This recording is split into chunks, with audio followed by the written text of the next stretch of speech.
Sebuah mobil terguling dan terbakar setelah menabrak pembatas jalan di Pulau Gadung, Jakarta Timur. Pengemudi mobil yang dalam kondisi mabuk terluka.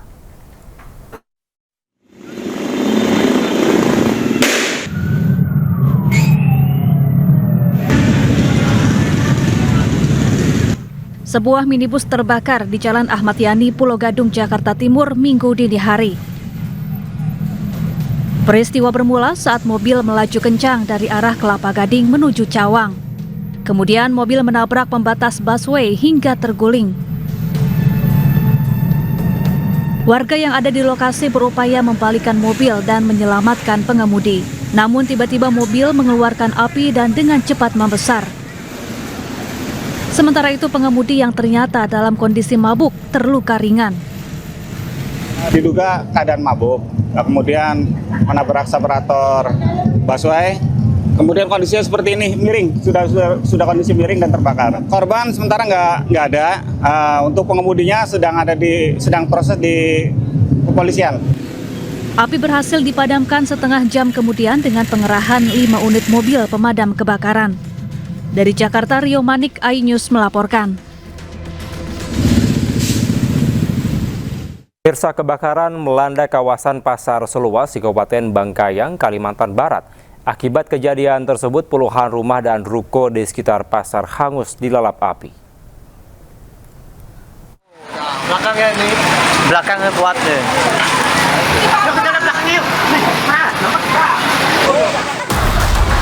Puluhan rumah dan lapak pedagang di sekitar Pasar Seluas, Kecamatan Seluas, Kabupaten Bengkayang terbakar.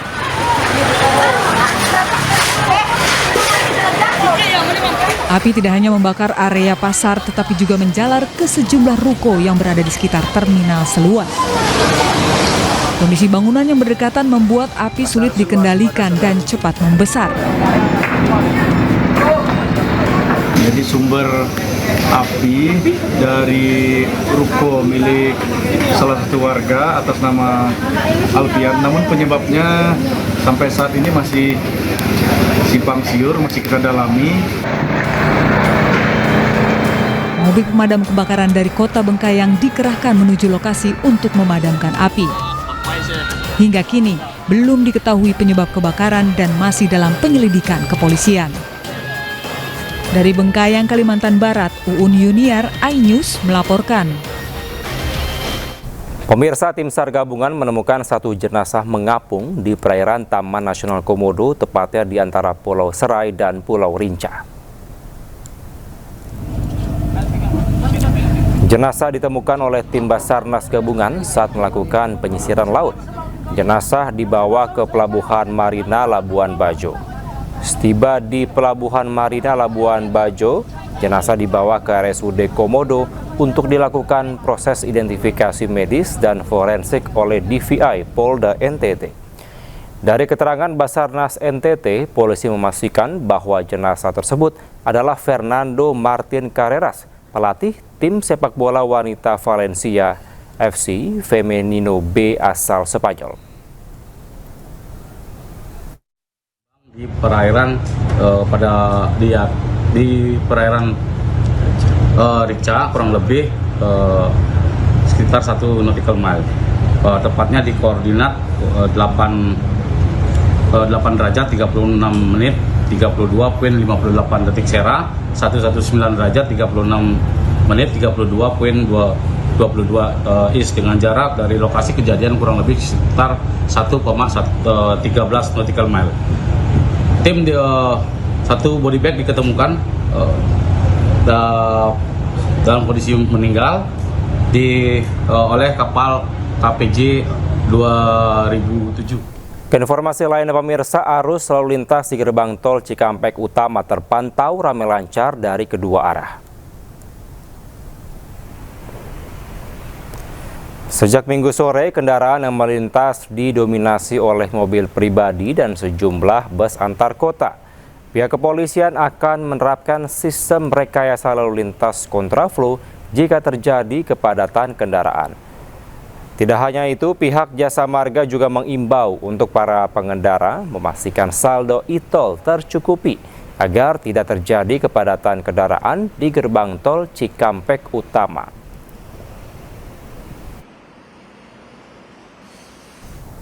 Sementara itu, lalu lintas kendaraan di Simpang Gadok, Bogor, Jawa Barat terpantau ramai lancar.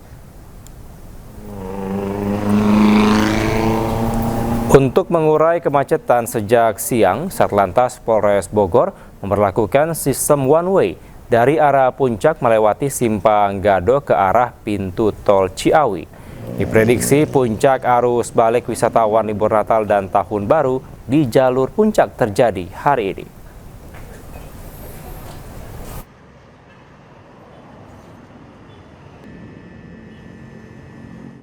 Dan pemirsa, untuk mengetahui situasi selengkapnya kami telah terhubung dengan jurnalis iNews Hendry Aprila di gerbang tol Cikampek Utama dan di Lapi Aulia di Simpang Gadok, Bogor, Jawa Barat. Selamat malam rekan-rekan. Kita ke Hendry terlebih dahulu. Hendry, bagaimana situasi lalu lintas di gerbang tol Cikampek Utama malam ini? Ya, untuk di malam hari ini, Kevin dan juga pemirsa, tentunya di gerbang tol Cikampek Utama pada arus balik libur Natal dan juga Tahun Baru 2025-2026 di gerbang tol Cikampek Utama terpantau ramai lancar, belum adanya kepadatan kendaraan dari kedua arah, baik itu dari arah Jakarta maupun mau ke arah Palimanan maupun dari arah Palimanan untuk menuju ke kawasan Jakarta. Yang kemudian juga pihak Jasa Marga pun dan juga pihak kepolisian memang menetapkan pada puncak arus balik sendiri ditetapkan pada tanggal 4 Januari 2026, yang kemudian juga pihak Jasa Marga ini, kalau memang data yang kami himpun dari pihak Jasa Marga, maksud kami sekiranya untuk malam hari ini tercatat dari pagi hari sampai dengan malam hari ini sekiranya ada 49.000 kendaraan yang melintas dari kedua arah, baik itu kendaraan yang melintas dari arah Jakarta untuk menuju ke Palimanan maupun dari arah sebaliknya dari arah Palimanan mengarah ke kawasan Jakarta ataupun kembali ke kawasan Jakarta melintasi gerbang tol Cikampek Utama. Dan kemudian juga pihak Jasa Marga menghimbau kepada para pengendara tentunya tetap memastikan saldo e-tol tercukupi, kemudian juga tetap memastikan kondisi kendaraan dan kondisi fisik secara baik ataupun secara prima dan juga tidak berhenti di ruas-ruas jalan tol.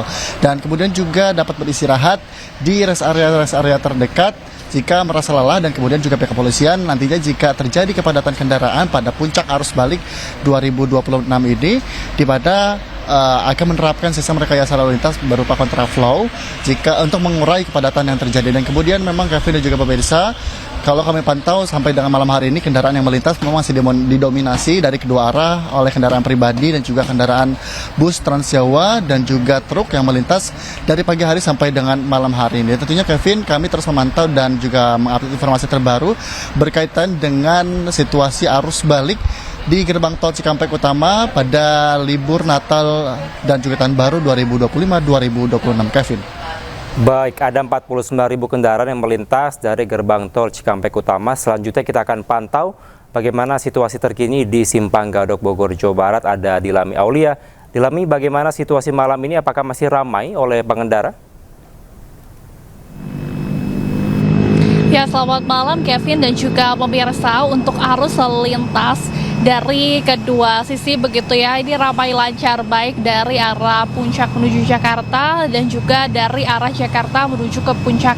Tadi sore sempat diberlakukan one way, Kevin, kiranya pukul 1:30 siang begitu ya, hingga tadi pukul 17.30 waktu Indonesia Barat. Namun begitu, Satlantas Polres Bogor mencatat tidak ada kenaikan signifikan kendaraan dari arah Puncak menuju ke Jakarta, sehingga rekayasa arus lalu lintas one way diberhentikan dan kembali diurai pada pukul 18.00 waktu Indonesia Barat, sehingga kendaraan dari arah tol Ciawi atau Jakarta menuju ke Puncak ini telah dibuka kembali. Dan dari data tercatat ada 31.000 kendaraan yang masuk ke tol Ciawi menuju ke arah Jakarta. Namun sebaliknya dari arah keluar exit tol Ciawi menuju ke arah Puncak ini nampaknya memang cukup tinggi juga. Kira-kira ada 23.000 kendaraan yang keluar dari tol pada malam hari ini, Kevin dan juga pemirsa. Kemudian melihat data juga terkait dengan okupansi hotel ya. terjadi penurunan sekitar 25% pada hari ini. Artinya memang antusiasme masyarakat untuk berlibur dan berwisata di Natal dan juga Tahun Baru 2025-2026 ini telah usai. Karena seperti yang kita tahu, Kevin, bahwa sejumlah masyarakat, terutama bagi masyarakat Jakarta, harus melakukan atau harus masuk kantor dan juga sekolah pada hari esok, hari Senin, sehingga memang awalnya hari ini diprediksi di Simpang Gadok ini terjadi arus balik 2025, namun setelah kami pantau dengan situasi yang ada, tidak terjadi kepadatan yang berarti atau signifikan, hanya ada kendaraan yang melintas ramai lancar saja begitu ya. Karena tadi kalau kami juga mendengar pernyataan Kakor Lantas Polri yang sempat berkunjung ke Polres Bogor, mengungkapkan bahwa sudah 96% masyarakat telah kembali ke Jakarta, sisanya hanya 4% saja. Jadi bisa kita simpulkan bahwa hari ini memang bukan merupakan puncaknya, Kevin, karena kendaraan yang kembali ke Jakarta telah terurai dari beberapa hari ke belakang. Dan juga himbauan kepada pengemudi ataupun masyarakat untuk selalu menjaga kondisi kendaraan dan juga mematuhi tata tertib lalu lintas. Kevin. Baik, terpantau ramai lancar langsung dari kawasan Simpang Gadok, Bogor, Jawa Barat. Terima kasih Dilami Aulia. Sebelumnya ada Henry Aprila langsung dari gerbang tol Cikampek Utama. Terima kasih teman-teman, selamat kembali bertugas.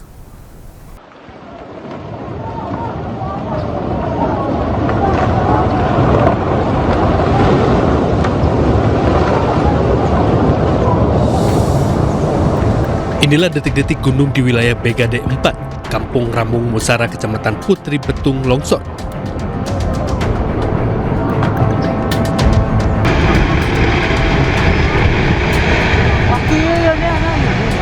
Tanah longsor menutup badan jalan darurat penghubung Kabupaten Gayo Lues dan Aceh Tenggara. Akibatnya puluhan sepeda motor dan mobil terjebak di tengah perjalanan, tepatnya di ruas jalan antara Desa Tetumpun dan Tangsara, Kecamatan Putri Betung. Kondisi diperparah dengan cuaca yang masih mendung dan berpotensi hujan sehingga rawan longsor susulan. Warga setempat pun berharap pemerintah segera membuka akses yang terputus, mengingat akses ini merupakan urat nadi masyarakat Gayo Lues. Hingga kini sejumlah kendaraan masih tertahan di lokasi longsor dan berharap longsoran segera dibersihkan agar jalur vital bisa dilalui kembali. Kita berharap kepada pemerintah pusat untuk segera menembus jalur Gayo Lues Aceh Tenggara, karena itu jalan nasional itu merupakan satu-satunya nadi utama penghubung antar kabupaten yang menghidupi 104.000 jiwa di Kabupaten Gayo Lues.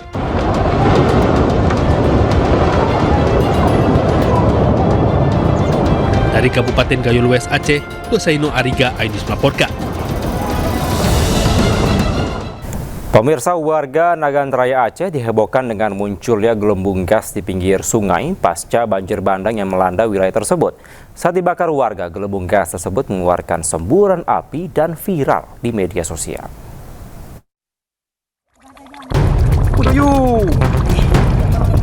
Pasca banjir bandang melanda Aceh, muncul fenomena gelembung gas di pinggir sungai Desa Gunung Cut, Kecamatan Darul Makmur, Kabupaten Nagan Raya Aceh. Warga yang berada di lokasi mencoba membakar dengan korek api untuk memastikan gelembung tersebut. Benar saja, api tiba-tiba membesar. Gelembung gas ini muncul sudah 2 hari lalu. Pihak kepolisian telah turun ke lokasi untuk mengamankan titik gelembung gas sehingga tidak didekati oleh warga. Kita akan mendatangkan tim ahli dulu untuk menyelidiki sebenarnya apa ini. Apa benar gas atau jenis apa yang keluar ini. Jadi kita akan turunkan tim berkoordinasi dengan instansi terkait, barangkali SDM. Untuk masyarakat mungkin Pak Bupati yang mendekati atau ada himbauan khusus mungkin? Ya, kita menghimbau supaya masyarakat ya berhati-hati ya, karena kita belum tahu apa sebenarnya ini.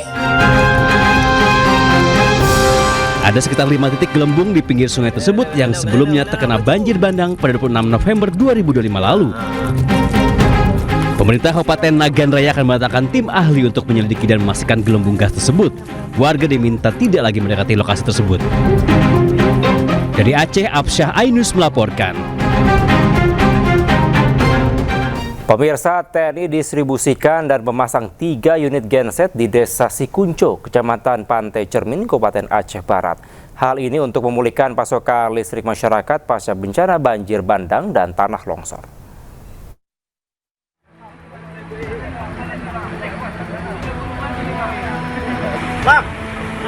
Sebanyak 25 personel TNI dari Kodim 0105 Aceh Barat dan Yonif 116 Garda Samudra bersama 5 teknisi PLN dikerahkan untuk memulihkan pasokan listrik di Desa Sikundo, Kecamatan Pantai Cermin, Aceh Barat. Petugas mendistribusikan generator set atau genset dengan menempuh medan ekstrim selama 3 hari, melewati jalur sungai, perbukitan, serta berjalan kaki. Hal ini harus dilakukan karena akses darat yang terputus total. Meski menghadapi medan licin berlumpur serta hujan, seluruh personel berhasil menuntaskan tugas dengan aman.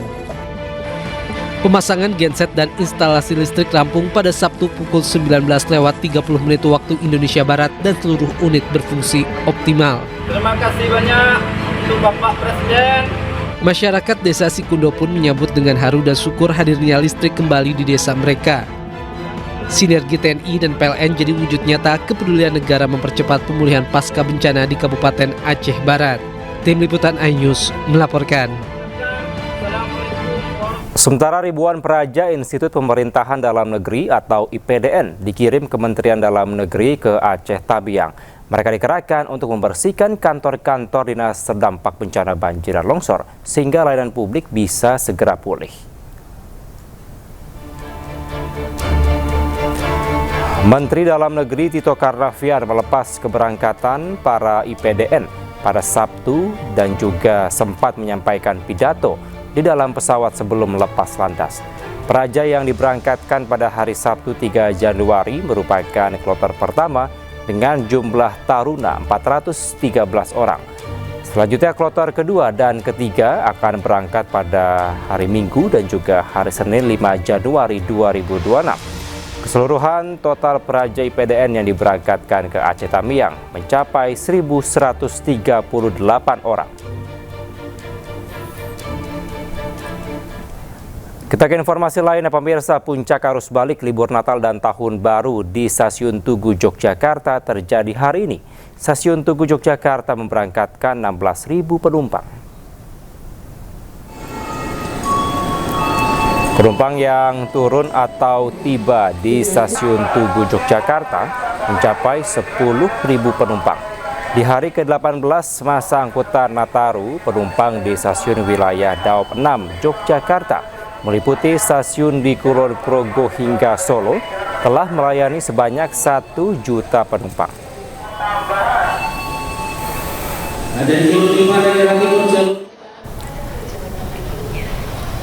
Sementara kepadatan juga terjadi di Stasiun Pasar Senen Jakarta pada hari terakhir libur Nataru. Berdasarkan data dari PT KAI Daop 1 Jakarta, jumlah kedatangan maupun keberangkatan penumpang di puncak arus balik Nataru pada hari ini sudah mencapai 15.000 penumpang. Angka ini menjadikan Stasiun Pasar Senen sebagai salah satu stasiun terpadat selama arus balik libur Nataru. Diperkirakan jumlah kedatangan penumpang dalam arus balik Nataru ini akan terus meningkat hingga malam nanti. Dan pemirsa, untuk mengetahui situasi terkini kami telah terhubung dengan jurnalis iNews Gali Wisma di Stasiun Tugu Yogyakarta dan Bagus Prasetya Adi di Stasiun Pasar Senen Jakarta. Selamat malam rekan-rekan. Baik, kita akan menuju ke Gali Wisma di Stasiun Tugu Yogyakarta. Gali, seperti apa situasi malam hari ini dari Stasiun Tugu Yogyakarta? Baik, terima kasih Kevin, pemirsa, selamat malam. Ya, hari ini saya berada langsung di Stasiun Tugu Yogyakarta, di mana hari ini adalah puncak arus balik libur Natal dan Tahun Baru, di mana lonjakan penumpang di Stasiun Tugu Yogyakarta ini hari ini terhitung akan memberangkatkan kurang lebih 16.000 penumpang. Dan juga untuk kedatangan penumpang di Stasiun Tugu Yogyakarta juga hari ini masih terbilang cukup tinggi, di mana akan dan telah menerima banyak kurang lebih 10.000 penumpang pada di hari ke-18 angkutan Natal dan Tahun Baru ini memang stasiun Tugu Yogyakarta adalah stasiun yang memang di wilayah Daup 6 Jakarta, di mana stasiun di wilayah Daup 6 ini meliputi stasiun yang ada di Solo hingga Pulau Progo adalah stasiun yang cukup terpadat di wilayah Daup 6 ini, stasiun Tugu ini. Dan di hari ke-18 ini atau masa angkutan Natal dan Tahun Baru ini juga KAI Daup 6 Jakarta juga telah melayani sebanyak kurang lebih 1 juta penumpang di tahun ini, dan ini meningkat angkanya dibanding dengan angkutan Natal pada tahun lalu, di mana tahun lalu hanya kurang lebih melayani sebanyak 800.000 penumpang. Dan juga KAI Daup 6 Jakarta mengimbau kepada para penumpang yang akan naik di stasiun Tugu maupun stasiun Limpiangan di Jakarta untuk memperhitungkan jam keberangkatan, di mana 2 stasiun memang stasiun yang berdekatan dengan area wisata sehingga rawan kemacetan, dan diimbau untuk penumpang, calon penumpang ini memperhatikan jam keberangkatan. Dan untuk tiket yang tersisa di hari terakhir ini juga masih ada kurang lebih 7.000 tiket tersisa hingga pukul 24 malam. Baik, ada 16.000 penumpang yang akan berangkat dari stasiun Tugu Yogyakarta. Selanjutnya kita akan pantau langsung dari stasiun Pasar Senen Jakarta, ada rekan Bagus Prasetya. Bagus, seperti apa situasi di stasiun Pasar Senen saat ini?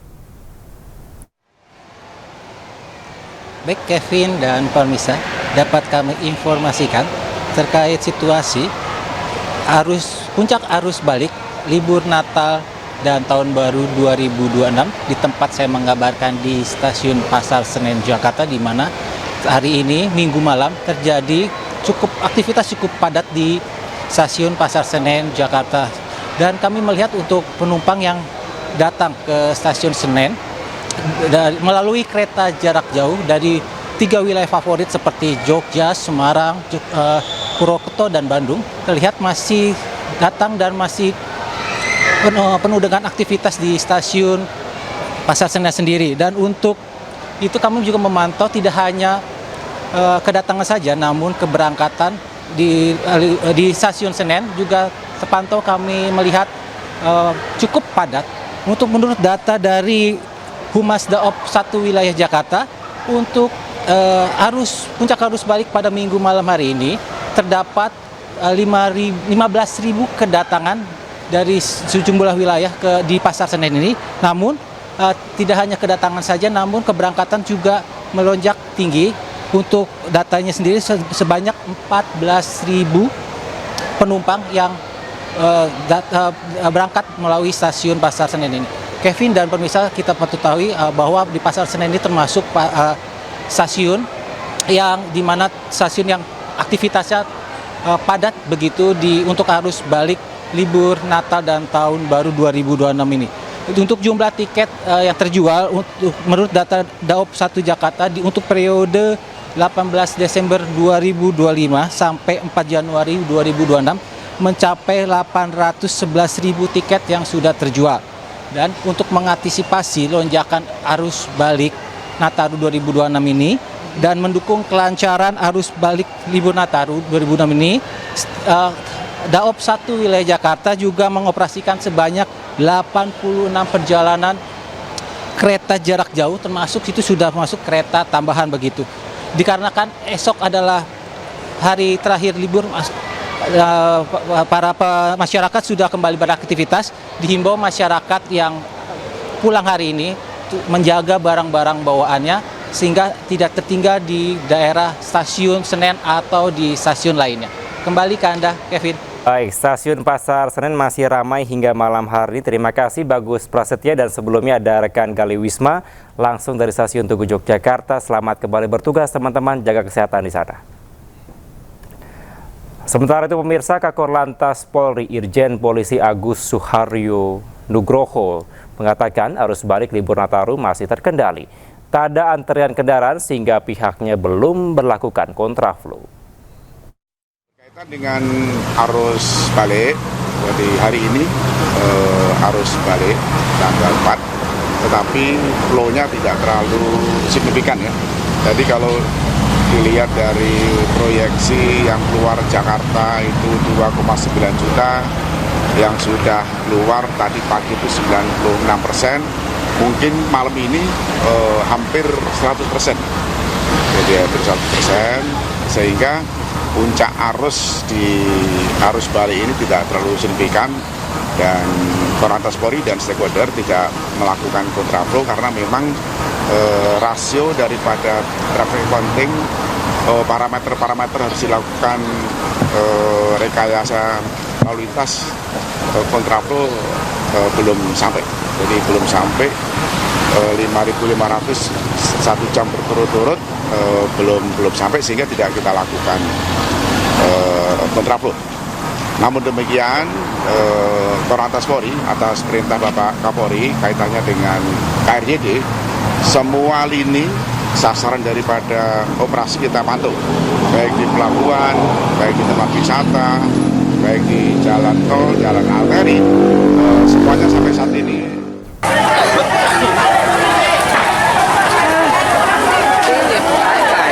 Bantu.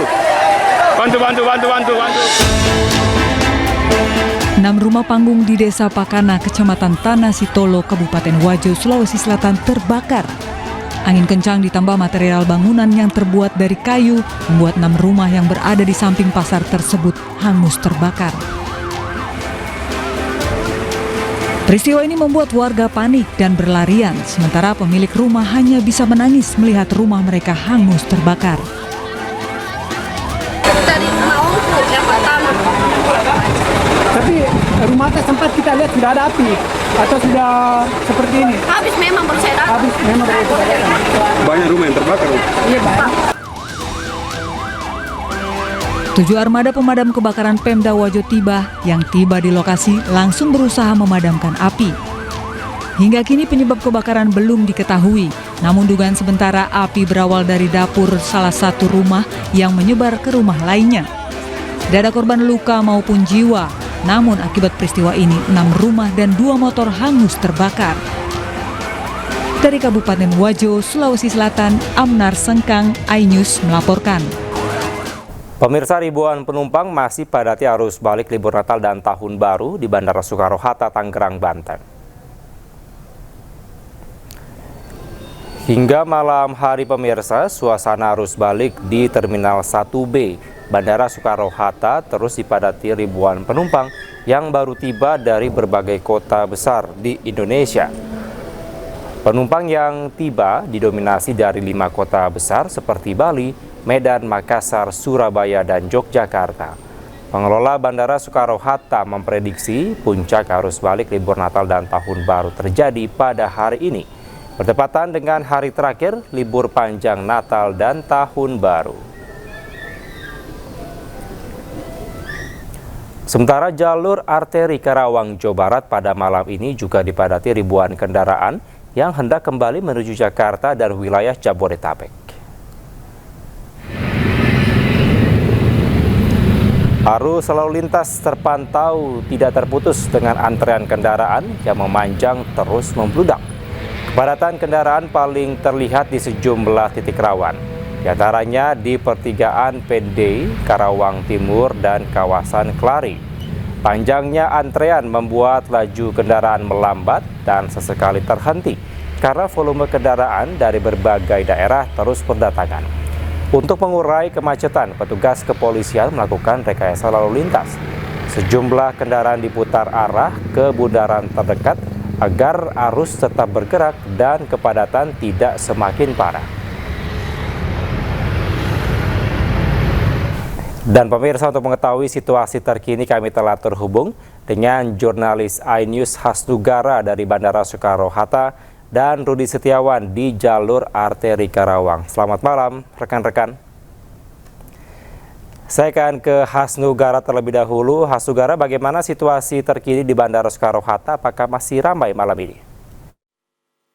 Ya, selamat malam Kevin dan juga pemirsa. Dapat kami laporkan memang kepadatan penumpang yang kembali ke Jakarta begitu dari berbagai kota besar yang ada di Indonesia. Memang sejak pagi sudah tiba di Jakarta untuk kembali beraktivitas pada esok hari, mengingat memang pada hari ini sebagai puncak arus balik para penumpang yang kembali ke Jakarta.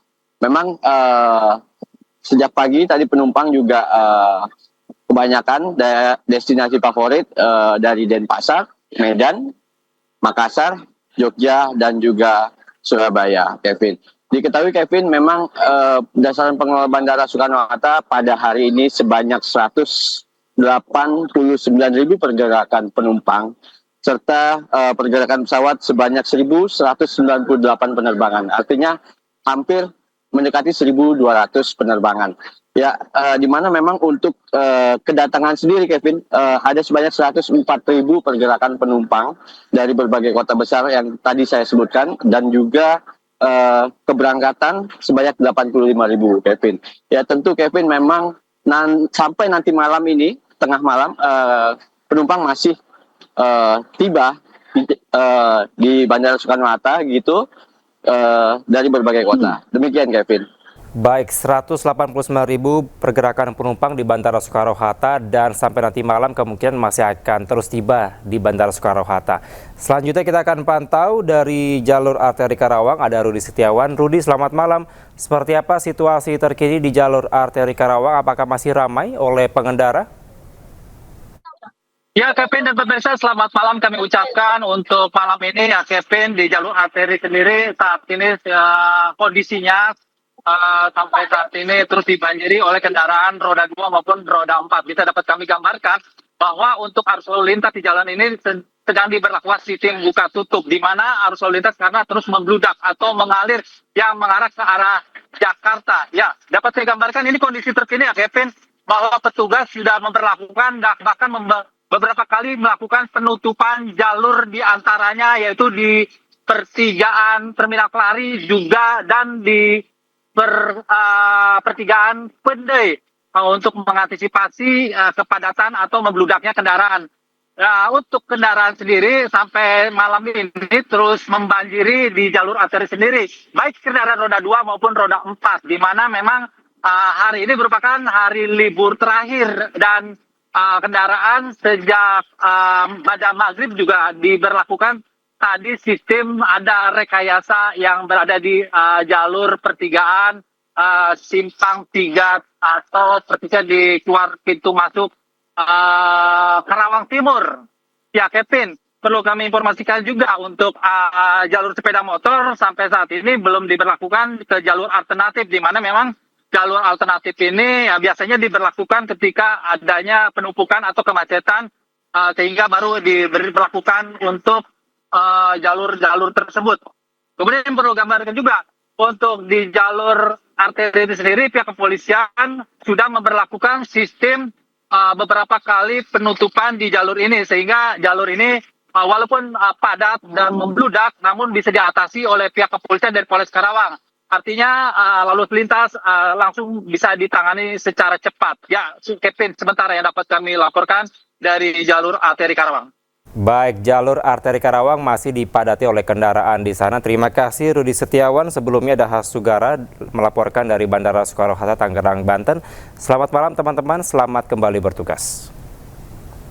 Kita ke informasi lainnya, pemirsa. Tersangka kasus ijazah Jokowi Roy Suryo mendukung langkah Partai Demokrat melayangkan somasi kepada akun media sosial yang mengaitkan nama SBY di balik isu ijazah Jokowi. Partai Demokrat bahkan akan melaporkan pemilik akun medsos tersebut karena belum meminta maaf.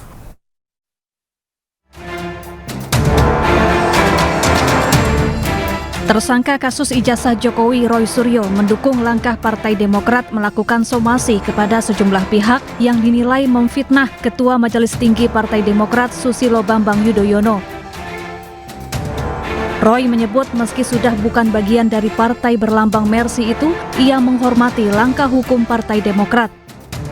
Waktu itu sempat ya, ada orang namanya Sylvester Matutina, buronan yang sekarang sudah terpidana, tapi itu yang pertama kali mengatakan Partai Biru. Ya. Kemudian ada juga Ade Kurniawan yang pakai baju biru. Ya. Dan kemudian yang lain, termasuk yang sekarang disomasi ya oleh partai tersebut. Jadi sekali lagi, dukungan saya kepada partai tersebut itu untuk membuktikan bahwa memang saya sudah tidak ada lagi hubungan dengan partai tersebut secara garis perintah, tapi secara hormat, secara hablum minanas ya. Saya tetap berhubungan baik dengan semua yang ada di situ karena saya tipe orang yang bukan berkhianat terhadap partai yang pernah kami sama-sama saling membesarkan. Dan saya dukung terus ya Badan Hukum dan Pengamanan partai itu untuk terus melakukan tidak hanya somasi tapi juga menuntut kepada para termul ya, para orang-orang terutama para anggota Ceboker Nusantara yang memang tugasnya adalah mencebok-cebok ya, termasuk mereka yang sekarang barusan ini kumpul juga. Sebelumnya, Partai Demokrat melayangkan somasi terhadap sejumlah akun media sosial. Langkah hukum ini diambil usai beredar tudingan yang menyebut Susilo Bambang Yudhoyono sebagai dalang kasus ijazah palsu Presiden ke-7 RI Joko Widodo. Salah satu pemilik akun, Sudiro Wibudius M. Piliang, bahkan akan dilaporkan ke polisi karena belum meminta maaf usai disomasi. Tim Liputan iNews melaporkan. Sementara pemirsa, pemikir kebinekaan lulusan Universitas Harvard Sukidi mengatakan pangkal utama pendidikan karakter adalah keberanian mengatakan kebenaran, termasuk keberanian sampaikan kebenaran kepada pemimpin. Seperti pesan Obama,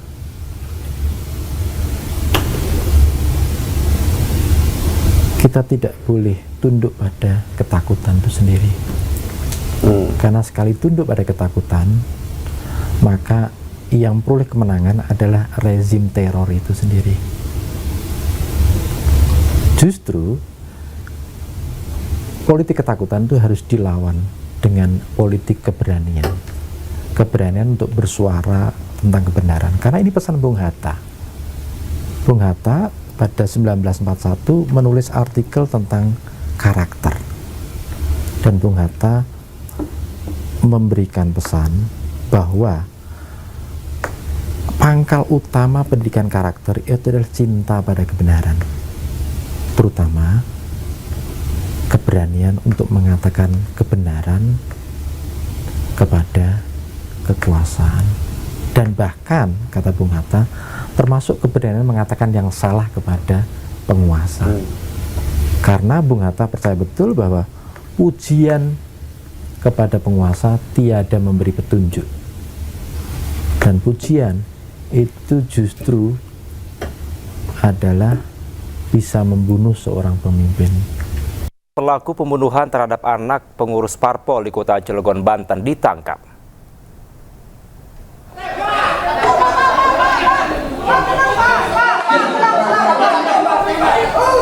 Pelaku pembunuhan nyaris babak belur dihajar massa setelah ditangkap polisi di kota Cilegon, Banten.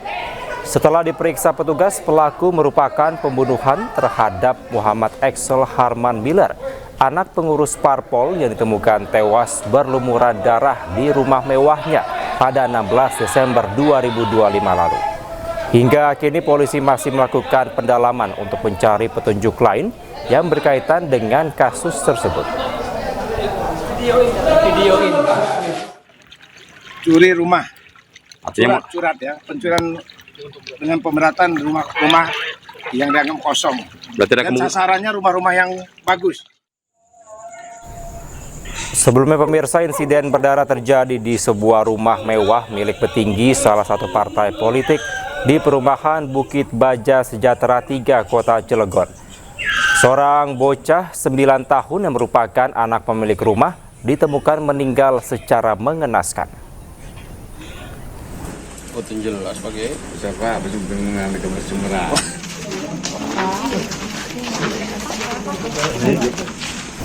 Dan pemirsa, untuk mengetahui informasi selengkapnya kami telah terhubung dengan psikolog forensik Reza Indragiri. Selamat malam, Mas Reza. Malam, Mas.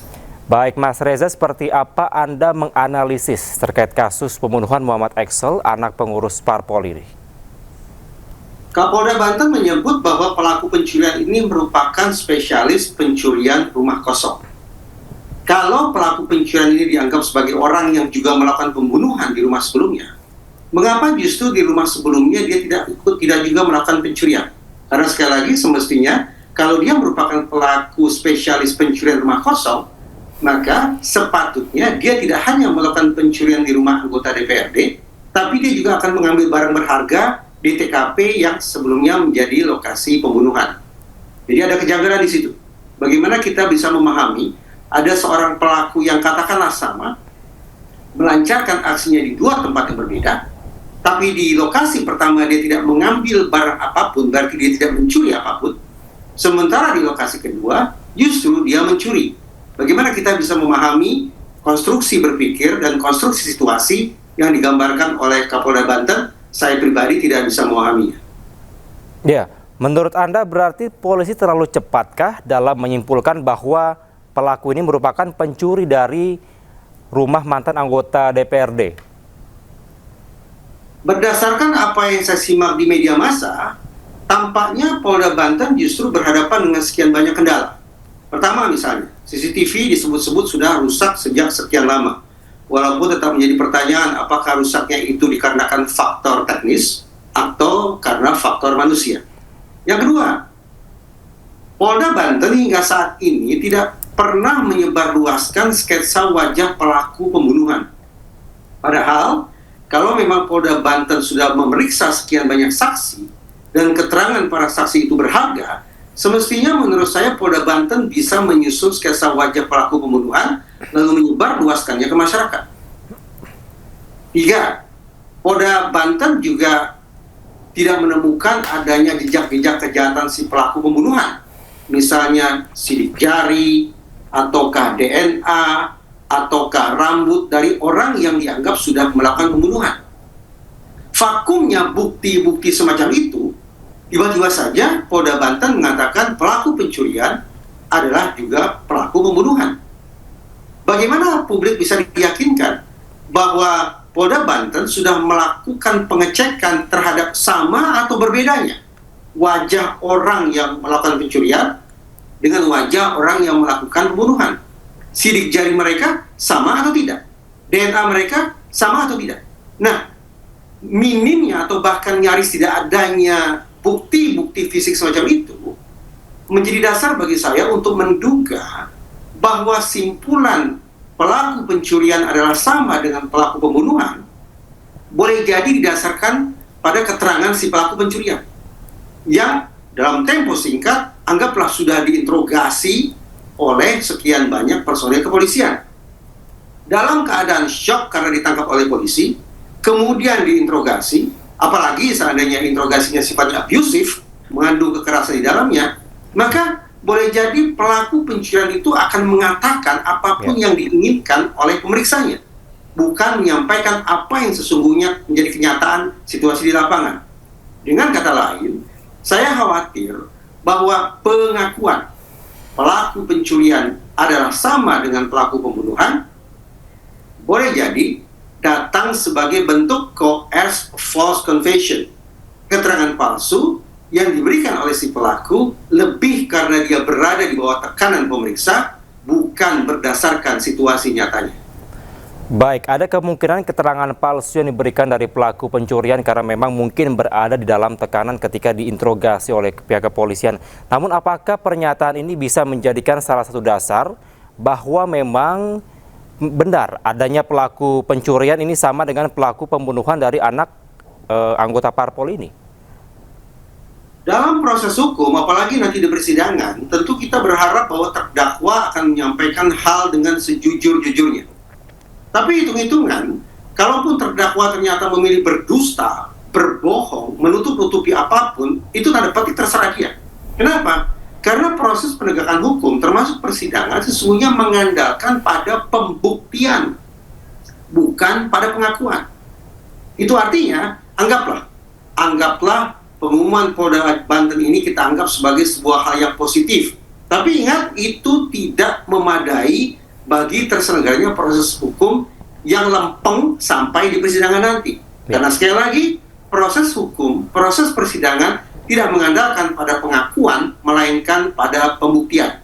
Selama bukti-bukti yang diperoleh oleh Polda Banten belum memadai, belum sampai pada 2 alat bukti, sebagaimana saya katakan tadi, nyaris tidak ada bukti fisik yang diperoleh oleh Polda Banten, maka apa boleh buat? Pembuktian akan menjadi sangat-sangat lemah. Kalau pembuktiannya lemah, maka apa boleh buat? semestinya hakim akan memutus bahwa tidak terbukti terdakwa sudah melakukan pembunuhan. Melakukan pencurian tampaknya iya, karena OTT, operasi tangkap tangan, dia tertangkap basah sedang melakukan pencurian di rumah tersebut. Tetapi apakah serta-merta kita harus percaya pada pernyataan polisi bahwa pelaku pencurian adalah sama dengan pelaku pembunuhan? Sekali lagi, dibutuhkan paling sedikit 2 alat bukti. Oke, pembuktian di persidangan akan bersifat lemah karena memang sampai dengan saat ini belum ada barang bukti yang secara real begitu dikumpulkan oleh pihak kepolisian. Lalu seperti apa Mas Reza melihat untuk mengungkap kasus yang memang membunuh anak dari politikus ini, Mas Reza? Pertama, Polda Banten harus sungguh-sungguh bisa menemukan bukti-bukti yang otentik bahwa pelaku pencurian adalah juga pelaku pembunuhan. Itu artinya Polda Banten harus kembali ke TKP pertama, yaitu lokasi pembunuhan, guna menemukan adakah jejak-jejak pelaku yang ternyata sama dengan apa yang dimiliki oleh pelaku pencurian. Pada titik itu sungguh-sungguh saya berharap bahwa Polda Banten tetap bekerja secara proporsional, prosedural, dan profesional. Jangan sampai merekayasa cerita, atau menanam bukti, atau melakukan intimidasi dalam proses interogasi yang seolah-olah memaksa Polda Banten untuk memastikan bahwa apa yang sudah diumumkannya adalah benar adanya. Pelaku pencurian adalah pelaku pembunuhan. Itu langkah pertama yang bisa dilakukan. Yang kedua, saya ingin membesarkan hati teman-teman di Polda Banten bahwa ada data global yang menunjukkan bahwa tingkat pengungkapan kasus pembunuhan hari ini ternyata jauh lebih rendah daripada 10 tahun lalu. Yang ingin saya katakan adalah data global itu menunjukkan kompleksitas pengungkapan kasus-kasus pembunuhan yang dari waktu ke waktu terus bertambah, terus meningkat. Nah, berpijak pada data global itu, maka semestinya Polda Banten juga bisa mengatakan bahwa kami belum bisa mengungkap kasus pembunuhannya. Atau bahkan kasus pembunuhan ini kami simpan di dalam laci sampai kami berhasil menemukan bukti-bukti yang meyakinkan.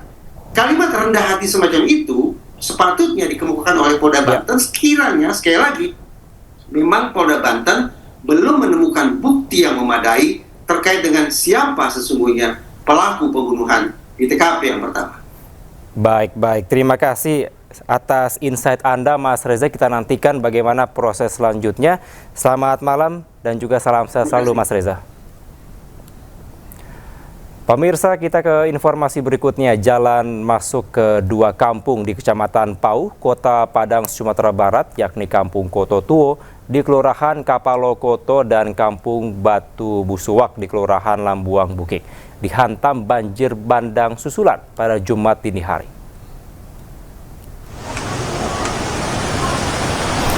Sejak Jumat dini hari lalu, jalan ini putus total dihantam banjir bandang susulan. Warga di kedua kampung resah lantaran belum ada penanganan dari pemerintah.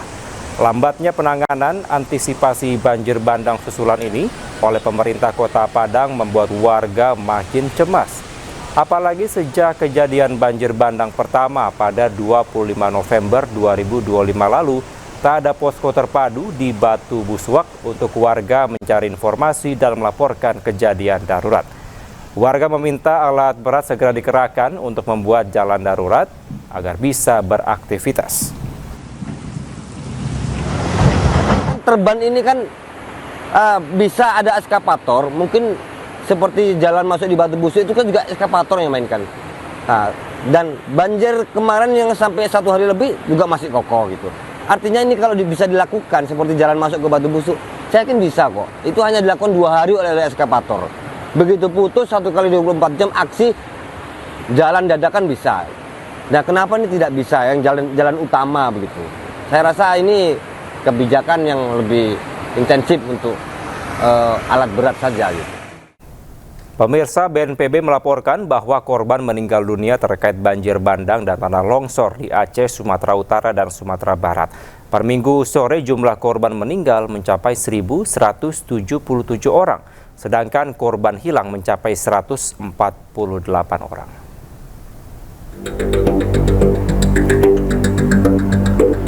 BNPB mengatakan jumlah korban meninggal dunia bertambah 10 orang dari hari sebelumnya. sehingga hari ini jumlah korban meninggal mencapai 1.177 orang. Sedangkan jumlah korban hilang berkurang 17 orang dari hari kemarin, sehingga per hari ini jumlah korban hilang mencapai 148 orang.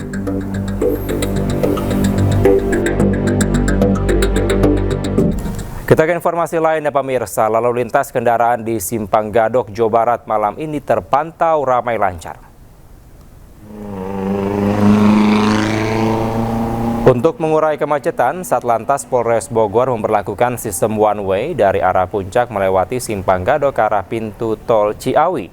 Diprediksi puncak arus balik wisatawan libur Natal dan Tahun Baru di jalur Puncak terjadi hari ini. Tercatat lebih dari 4.500 kendaraan ini melintas dari arah Puncak ke Simpang Gadok didominasi oleh sepeda motor. Dan pemirsa, untuk mengetahui informasi pantauan lalu lintas selengkapnya, kami telah terhubung dengan Direktur Penegakan Hukum Korlantas Polri, Brigjen Pol Faisal. Selamat malam, Pak Faisal. Selamat malam, Mas Kevin. Ya, Pak Faisal, seperti pantauan arus lalu lintas balik libur Nataru ini, seperti apa Anda melihatnya? Jadi, saya sedikit menyampaikan beberapa data terkait arus balik. Memang puncak arus balik untuk Nataru tahun 2025 itu ada di hari Selasa, Mas Kevin. Ya. Itu ada di tanggal 30, itu kurang lebih kendaraan yang masuk ke Jakarta, baik dari arah timur, baik dari arah Bandung, kemudian juga dari arah Merak, itu kurang lebih 267.998 unit. Nah, kemudian yang gelombang kedua itu ada di hari Sabtu, itu tanggal 3 Januari, jumlah kendaraan yang masuk kurang lebih 176.962 kendaraan. Kemudian di beberapa titik baik itu jalur tol maupun arteri, jumlah kendaraan yang cukup padat itu ada di jalur arteri Bopuncur, yaitu Bogor, Puncak, dan Cianjur. Sebagaimana tadi disampaikan bahwa untuk hari ini saja kurang lebih 4.500 kendaraan didominasi kendaraan roda 2 yang turun dari arah Puncak ke arah Jakarta. Dan kami juga menyampaikan, Mas Kevin, bahwa dari jam 12 tadi siang sampai dengan 18.00 kita sudah melakukan rekayasa one way dari arah Puncak menuju arah Jakarta atau dari arah Gadok. Gitu, Mas Kevin. Baik, dari titik-titik tadi yang Anda sampaikan, Pak Faisal, apakah ada antisipasi atau mungkin rekayasa lalu lintas yang dilakukan pihak kepolisian? Jadi tentunya setiap kita melakukan rekayasa, kita melakukan traffic counting, yang dimana dengan visi rasio traffic counting itu kita bisa melakukan rekayasa, baik itu rekayasa dengan kontraflow, baik itu 1 lajur, 2 lajur, bahkan kegiatan one way. Nah, kegiatan yang kita laksanakan beberapa hari ini, terutama di jalur-jalur padat, baik itu tol arteri, itu lebih banyak kita lakukan titik kepadatannya ada di Cikampek, di kilometer 70 sampai di kilometer 47. Atau sebaiknya dari kilometer 47 sampai dengan kilometer 70. Kemudian di Puncak sendiri, dari hari Jumat, kemudian Sabtu, Minggu, kita selalu melakukan upaya rekayasa dengan sistem buka tutup dan juga sistem one way, baik itu dari arah Jakarta ke Puncak maupun sebaliknya dari Puncak ke Jakarta. Namun untuk titik-titik yang lain yang kita pantau dari Command Center Korlantas, itu ada beberapa yang kepadatan, baik itu ada di arteri maupun di tol, terutama di daerah Yogyakarta. Namun semua ini kita sudah antisipasi dengan menempatkan anggota, dengan mempersiapkan rekayasa yang sudah kita perhitungkan kolaborasi, baik teman-teman dari petugas tol maupun teman-teman yang ada di jalur arteri. Itu, Mas Kevin. Baik, berarti secara keseluruhan dapat dikatakan berjalan dengan aman dan kondusif ya, Pak Faisal, hingga saat ini? Betul sekali. Jadi kita menyimpulkan terima kasih atas dukungan teman-teman media yang selalu memberikan informasi, sehingga informasi ini sangat bermanfaat untuk masyarakat, baik yang akan melaksanakan mudik atau balik, juga melaksanakan kegiatan-kegiatan di tempat-tempat rekreasi. Terima kasih, Mas Kevin. Baik. Terima kasih Pak Faisal atas informasi Anda. Dirgakum Korlantas Polri Brigjen Pol Faisal telah bergabung bersama kami di iNewsroom. Selamat malam, salam presisi Pak Faisal. Kembali di iNewsroom, pemirsa, ribuan warga di berbagai negara mengecam serangan Amerika Serikat terhadap Venezuela. Massa menyebut serangan Amerika terhadap Venezuela bisa memicu Perang Dunia Ketiga.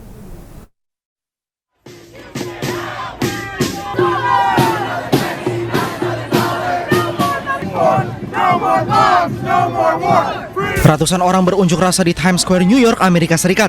Para pengunjuk rasa meneriakkan slogan "Jangan ganggu Venezuela". Massa mengecam serangan berskala besar Amerika Serikat serta penangkapan Presiden Venezuela Nicolas Maduro. Massa juga menyuarakan kekesalannya terhadap intervensi pemerintahan Trump di Venezuela yang menuduh pemerintah Venezuela membantu entitas korporasi serta mengeksploitasi minyak Venezuela melalui kesepakatan di bawah tekanan.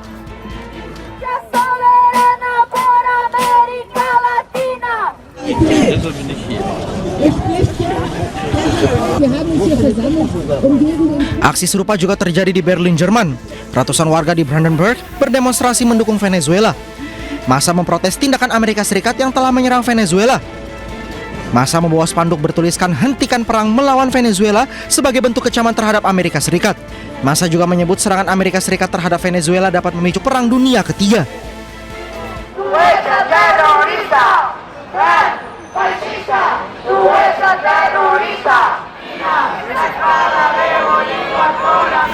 Di lapangan Urquinaona, Barcelona, Spanyol, ribuan warga pendukung Nicolas Maduro berunjuk rasa. Massa mengecam perlakuan pemerintahan Trump yang telah menyerang Venezuela dan menangkap Nicolas Maduro. Massa yang pro dan kontra dengan Nicolas Maduro terlibat perdebatan hingga nyaris bentrok saat aksi demonstrasi berjalan. Massa pro dan kontra saling berteriak satu sama lain. Selain itu, massa pro Maduro juga membakar bendera Amerika Serikat sebagai bentuk kecamannya. Pemirsa, Presiden Amerika Serikat Donald Trump menyebut pasukannya telah melakukan serangan berskala besar ke Venezuela dan menangkap Presiden Venezuela Nicolas Maduro. Trump berdalih serangan terhadap Venezuela dan penangkapan Presiden Nicolas Maduro adalah perang melawan narkoba. Dan pemirsa, informasi ini sekaligus menutup iNewsroom hari ini. Temukan informasi terbaru lainnya di www.inews.id. Cuplikan tayangan berita iNews dapat Anda saksikan di kanal YouTube @officialinews. Program iNews Malam akan hadir sesaat lagi. Saya Kevin Pakan, pamit undur diri. Terima kasih. Sampai jumpa.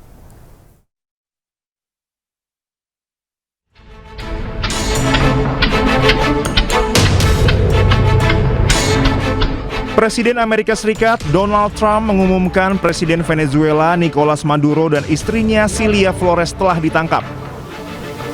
Maduro dan istrinya ditangkap dan diterbangkan keluar Venezuela usai tentara Amerika Serikat melancarkan serangan berskala besar di beberapa wilayah di Venezuela.